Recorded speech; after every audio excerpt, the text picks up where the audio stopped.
Our next sense that we're going to look at is going to be smell and taste. Starting off with smell. Our sensory neurons have long hairs covered by mucus, or the olfactory receptors are going to be sensory neurons with long hairs covered by mucus located on the roof of each nasal cavity. About 80% of what we think of as flavor of food is actually just going to be detected by our sense of smell, specifically the olfactory receptors. There are going to be millions of them found on the roof of our nasal cavity. They're going to be stimulated by odor molecules or chemicals, and that message is going to be sent to the brain. Since they are stimulated by chemicals, what type of receptor are they? Chemo receptors, very good. They are going to interpret smell, and they're going to send the message to the brain. Lost my train of thought. Odor molecules. Odor molecules are going to dissolve in the mucus and bind to the olfactory receptors, that's thus stimulating them. If a threshold is reached, then the message is carried to olfactory bulbs in the brain. The olfactory bulbs process that information and pass it to our limbic system. Does anybody remember what the limbic system is responsible for?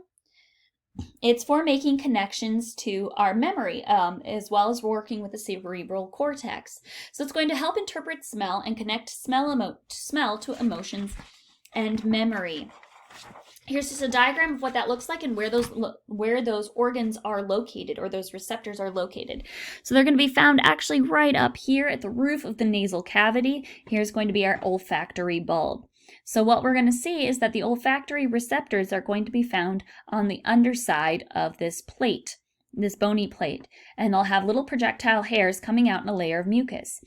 Odor molecules are going to dissolve into that mucus, affect the receptors, travel through the olfactory receptor cell body, and stimulate nerve endings in the olfactory bulb on their way to the brain.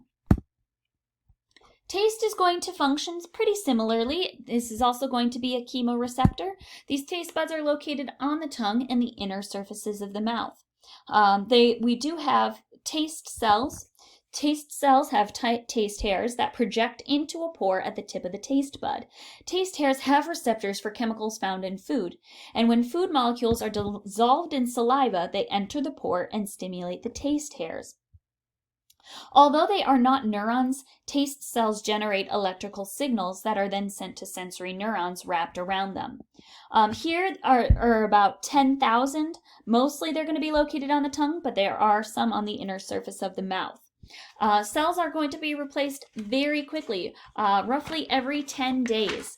So if you ever find yourself burning your tongue, you may notice that you can't taste correctly for a while because you have damaged your taste receptors. However, this is not a permanent situation. Eventually, those cells will be replaced and you will be able to taste again. So here is just a little bit of what that looks like. Taste buds are going to be located on the dorsal surface of the tongue. The papilla of the tongue contain most of the taste buds. These are going to be found right down inside. Saliva washes over your tongue, down into the papilla, and across these taste hairs found in the taste pore. We have nerve endings, sensory nerves that are wrapped around these cells, and so the information is going to travel along the taste cell body and stimulate those sensory nerves at the far end. Taste buds, like we said, aren't responsible for most of what we think of as flavor. Most of what we think of as flavor actually comes from our olfactory sense. Taste buds really can only sense 5 basic tastes: sweet, salty, sour, bitter, and umami. Now, the interesting thing about bitter is that in nature, bitterness is frequently associated with poison, and thus it's an unpleasant taste. You will find people out there who really like sweet things, really like salty things, really like sour things. Bitter is not typically a flavor that people enjoy, and for good reason. It's historically associated with poison. People in general do not care for bitterness. Umami is also going to be a taste bud, or a taste that we can, a sensation we can feel on our tongues. It's going to be sort of that savory taste.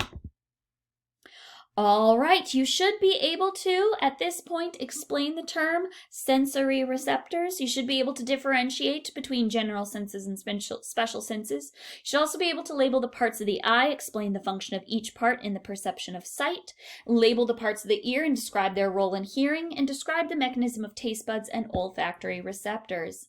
And that's it for this chapter. Please let me know if you have any questions.